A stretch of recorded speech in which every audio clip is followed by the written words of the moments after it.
Bien-aimés dans le Seigneur, nous voulons parler aujourd'hui au sujet des tempêtes de la vie. Et nous affirmons que les tempêtes sont des choses tout à fait normales dans nos vies. En effet, il n'y a rien d'étrange que des tempêtes viennent s'intercaler dans notre vie sous forme d'épreuves, car ce sont des choses auxquelles nous devrions tous nous attendre. Vous voyez, bien-aimés, peu importe votre niveau d'onction ou de sanctification, les tempêtes ou les épreuves viendront vous défier de temps en temps pour essayer de vous déstabiliser ou de vous dérouter. Et très souvent, ces épreuves et défis de la vie viendront se présenter soudainement sans absolument vous prévenir. C'est pour ainsi dire que vous devriez vous y attendre à n'importe quel moment. Pensez un instant à ceci. Même Jésus-Christ, le Messie venu pour nous délivrer, a eu affaire, lui aussi, à sa part des tempêtes ou des épreuves de la vie. En effet, dans Marc chapitre 4, versets 35 à 41, la Bible explique qu'une tempête s'était levée contre la barque où Jésus était endormi alors qu'il était en train de traverser la mer avec ses disciples. Vous pouvez donc comprendre par là que les tempêtes de la vie ont accès à n'importe qui. Et cela ne devrait pas du tout être perçu comme une mauvaise chose, car pour tout croyant qui voudrait aller de l'avant, faire face aux tempêtes est la meilleure occasion d'affirmer sa foi, de montrer à quel point il est déterminé dans son engagement avec Dieu et possède assez d'endurance pour aller jusque là où il veut aller. Vous savez, la plupart des gens qui ont réalisé des exploits avec Dieu étaient principalement des gens déterminés, endurants. Et ce sont les tempêtes auxquelles ils ont fait face qui ont servi de preuve pour démontrer leur détermination, leur endurance et donc leur confiance à la capacité de leur Dieu de les soutenir jusqu'au bout. Pouvez-vous vous rappeler de la grandeur de l'épreuve que quelqu'un comme Job a eu à faire face dans sa vie? Et que dire de l'apôtre Paul? Est-ce que vous vous souvenez encore de tout ce qu'il a raconté concernant ce qu'a été son parcours dans le ministère? Si vous pensez que c'était un voyage totalement paisible, alors allez lire ce que Paul a écrit dans 2 Corinthiens chapitre 11, versets 23 à 28. En effet, dans ces passages bibliques consacrés à son ministère en tant que disciple de Jésus-Christ, Paul explique que ce n'est pas parce qu'il était disciple de Jésus qu'il ne pouvait pas avoir des ennuis dans sa vie. Ce n'est pas parce qu'il servait Dieu qu'il ne pouvait pas dormir affamé, être frappé par des maladies ou même être mordu par des serpents.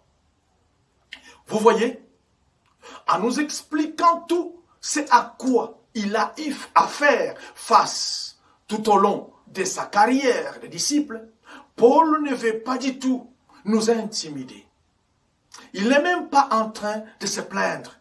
Par contre, il est même content d'avoir eu à souffrir toutes ces choses dans le cadre de sa foi en Dieu et veut nous encourager à persévérer, nous aussi, malgré les tempêtes. En même temps, il nous rappelle par là à quel point nous demeurions fragiles en tant qu'humains et ne sommes rien par nous-mêmes si Dieu ne nous soutient pas. Vous pouvez imaginer Paul continuer à prier joyeusement pour les gens, malgré le fait qu'il avait lui-même une charte avec laquelle il devait vivre toute sa vie. Et qu'en est-il de vous? Continuerez-vous à servir Dieu s'il devait vous utiliser pour faire du bien à d'autres, sans que vous-même, vous ne puissiez voir des grands changements dans votre vie? Serez-vous capable à prier pour les gens et à voir Dieu transformer énormément leur vie pendant que vous continuez à galérer? N'allez-vous pas vous plaindre et abandonner? Donc, ceci me pousse donc à aborder la question de savoir quelle attitude faut-il afficher devant les épreuves. Vous savez, bien-aimés dans le Seigneur, je ne sais pas à quelle tempête vous êtes en train de faire exactement face à cet instant dans votre vie. Je ne sais pas si c'est la tempête de la maladie. Je ne sais pas si c'est la tempête de la pauvreté ou des blocages financiers. Vous avez des bons projets et vous vous dites que ce sont des projets qui changeront complètement votre vie si vous pouvez simplement les réaliser et pourtant, l'argent nécessaire pour réaliser ces projets continue à vous faire défaut. Peut-être encore, c'est la tempête au travail. Vous avez des gens qui sont déterminés à vous faire du mal et à nuire votre réputation et à votre travail, alors que vous ne leur avez rien fait du mal. Peut-être encore, c'est la tempête dans votre vie conjugale. Vous aviez un monsieur ou une femme qui semblait beaucoup vous aimer au début, mais tout à coup, tout a basculé. Et vous avez l'impression de vivre aujourd'hui l'enfer dans la maison. Bien-aimés dans le Seigneur, quelle que soit la tempête auquel vous faites face dans votre vie, et quelle que soit leur gravité, sachez simplement que c'est par votre attitude que vous faites voir à quel point vous êtes déterminé dans votre engagement avec Dieu et vous prouvez en même temps votre endurance ou votre ténacité. Je vais ajouter ici autre chose pour dire que c'est simplement en comptant sur Jésus-Christ que vous pouvez arriver au bout avec cette tempête. Et pour cela, deux attitudes positives doivent vous caractériser, à savoir, 1. La paix du cœur, c'est-à-dire savoir rester tranquille malgré la tempête. 2. La foi ou la facilité à réprimander les vents contraires. Bien-aimés dans le Seigneur, si ça fait déjà longtemps depuis que les tempêtes n'ont cessé de vous persécuter ou de vous malmener, alors il est temps que vous puissiez maintenant vous lever et vous adresser à ces tempêtes avec l'autorité que vous avez reçue de Jésus-Christ, afin de les faire taire. Car la Bible dit, chaque chose a son temps. Ce qui veut dire autrement que tout ce qui a un début devrait aussi avoir une fin. Sinon, ça devient simplement quelque chose d'anormal.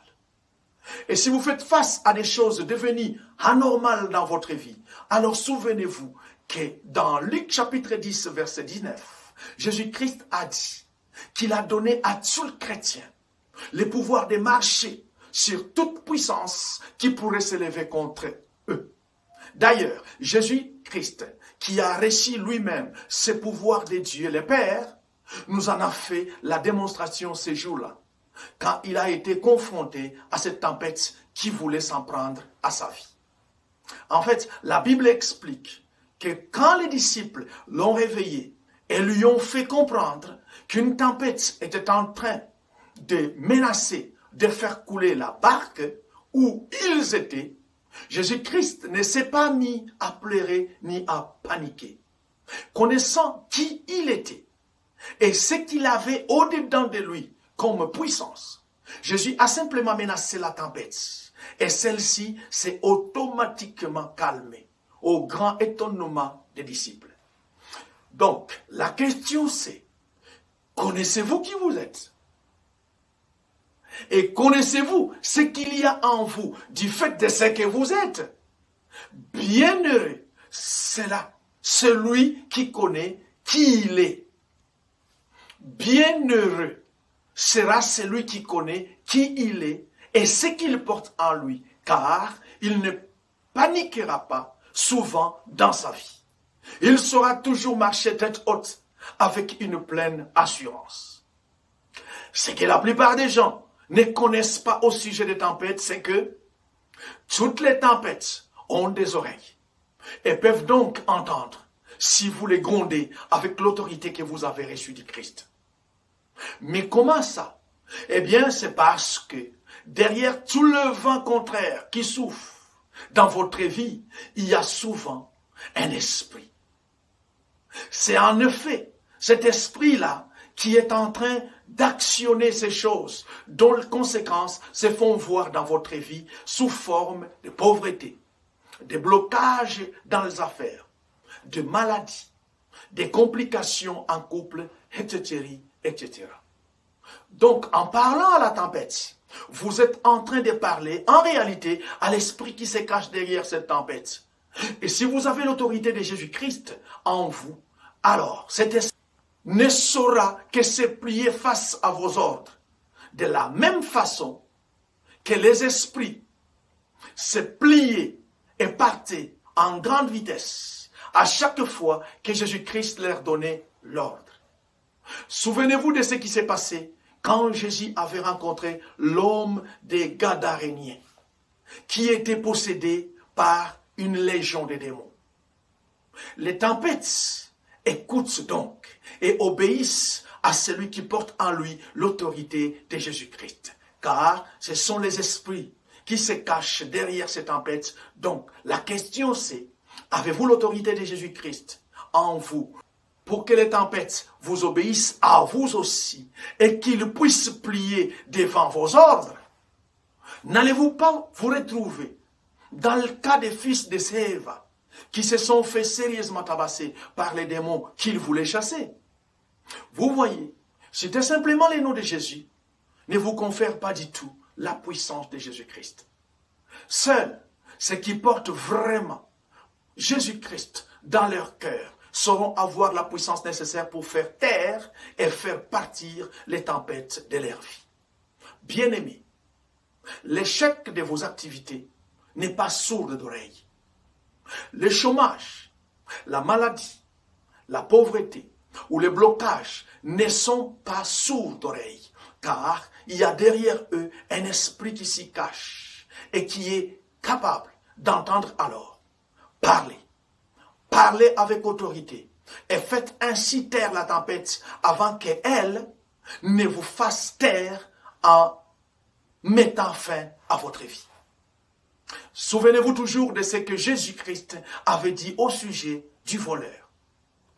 Quand il arrive dans votre vie, sa mission, c'est de voler, de détruire ou d'égorger. Alors, allez-vous laisser faire?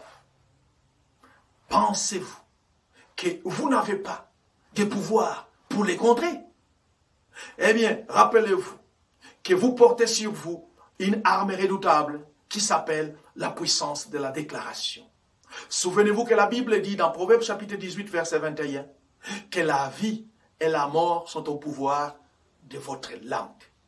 Maintenant, si vous ne voulez pas vous servir de votre langue pour déclarer des choses contre cette tempête, c'est vous et vous seul qui en serez la victime.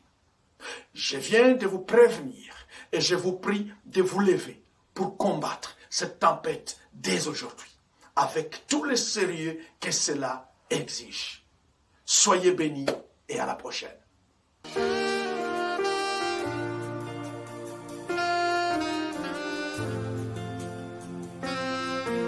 Seigneur Jésus, je t'aime, je me donne tout à toi. Que les écarts